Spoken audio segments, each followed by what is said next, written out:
2024 का लोकसभा चुनाव नजदीक है। पार्टियों ने इसके लिए कमर कस ली है। कुछ दिनों पहले पार्टियों के चंदा मामा को लेकर भी खुलासा हुआ था और इलेक्टोरल बॉन्ड्स को लेकर कई सवाल भी खड़े किए गए थे। लेकिन ये चंदे की कहानी आज की नहीं है, बल्कि कई साल पुरानी है। आज हम आपको बताएंगे अटल बिहारी वाजपेयी का ही किस्सा, जब उन्होंने पार्टियों का चंदा रोकने के लिए संसद में एक बिल तक पेश कर दिया था।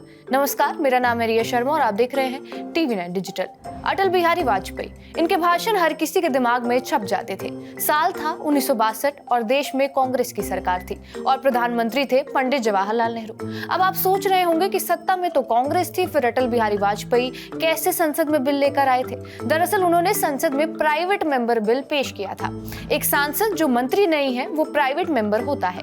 प्राइवेट मेंबर्स द्वारा पेश किए जाने वाले बिलों को प्राइवेट मेंबर्स के बिल कहा जाता है। मंत्रियों द्वारा पेश किए जाने वाले बिलों को सरकारी बिल कहते हैं। सरकारी बिलों को सरकार का समर्थन होता है और वो उसका संसदीय एजेंडा दिखाते हैं। प्राइवेट बिल को मंजूर करना है या फिर नहीं, इसका फैसला लोकसभा का स्पीकर या फिर राज्यसभा के चेयरमैन के पास होता है। खैर, 1962 के उस समय में जनसंघ का परचम कुछ राजनीति में खास नहीं था और जैसे कि हमने आपको बताया कि पार्टियों को चंदे की बात तो सालों साल से चली ही आ रही है। उस समय भी कांग्रेस को कंपनियों से भरपूर चंदा मिलता था। उस दौर के बड़े बड़े बिजनेसमैन कांग्रेस पार्टी को चंदा देते थे, लेकिन जनसंघ यानी भाजपा को उस समय चंदा नहीं मिलता था।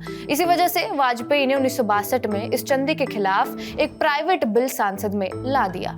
राज्यसभा में उन्होंने ये बिल पेश किया था और इस बिल में कंपनीज एक्ट 1956 के तहत संशोधन का सुझाव रखा था। बिल में ये कहा गया कि राजनीतिक दलों को चंदा देने पर रोक लगनी चाहिए, क्योंकि इससे राजनीति में गंदगी फैलती है। कुल मिलाकर कहने का मतलब ये था कि कंपनी को अपने शेयर होल्डर्स का पैसा पार्टियों को दान कतई नहीं करना चाहिए, बल्कि उन्हें चंदे के लिए खुद जनता के पास जाना चाहिए। इस बिल पर संसद में जबरदस्त बहस हुई। इतनी बहस कि ये बहस 4 दिन तक चलती रही।